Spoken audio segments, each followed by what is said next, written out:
ഒരുപാട് പോഷകങ്ങൾ അടങ്ങിയിരിക്കും. സ്വീറ്റ് പൊട്ടറ്റോ എവിടെ കിട്ടിയാലും വിടല്ലേ എന്നാണ് ഡോക്ടർമാർ പറയുന്നത്. കണ്ടപ്പോൾ ഞാനും വിട്ടില്ല, കുറച്ചങ്ങ് വാങ്ങിച്ചെന്നേ.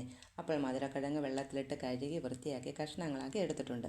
ഇനി അതൊന്ന് പുഴുങ്ങിയെടുക്കാൻ വേണ്ടി ഒരു ചരുവത്തിൽ വെള്ളം എടുത്തിട്ടുണ്ട്. ഇതിലേക്ക് കഷ്ണങ്ങളിട്ട് കുറച്ചുകൂടി വെള്ളം ഒഴിച്ച് കുറച്ച് കല്ലുപ്പും ചേർത്ത് ഇളക്കി ഒന്നങ്ങ് അടച്ചു വയ്ക്കാം. കിഴങ്ങ് വേകുന്ന സമയം നമുക്കൊരു ചമ്മന്തി തയ്യാറാക്കിയെടുക്കാം. അതിനായിട്ട് ഒരു ചട്ടിയിൽ ഒരു 6 വറ്റൽമുളക് വറുത്തെടുക്കാം. പിന്നെ കുറച്ച് ചുമന്നുള്ളിയും ഒരല്പം പുളിയിട്ട് വഴറ്റിയെടുത്ത് ഒന്ന് തണുത്തതിന് ശേഷം മിക്സിയുടെ ജാറിലിട്ട് കുറച്ച് ഉപ്പും കുറച്ച് കറിവേപ്പിലയും ചേർത്ത് ഒന്നങ്ങ് ക്രഷ് ചെയ്തെടുക്കാം.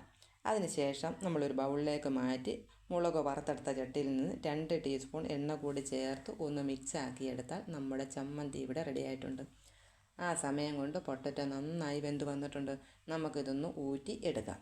അതിനുശേഷം ഒരു പ്ലേറ്റിലേക്ക് എടുത്ത് കിഴങ്ങിൻ്റെ സ്കിന്നൊന്ന് പൊളിച്ച് ഇതുപോലെ ചമ്മന്തി വെച്ചൊന്ന് കഴിച്ചു നോക്കിക്കോ. മധുരക്കിഴങ്ങ് ഒരു സൂപ്പർ ഫുഡ് തന്നെ.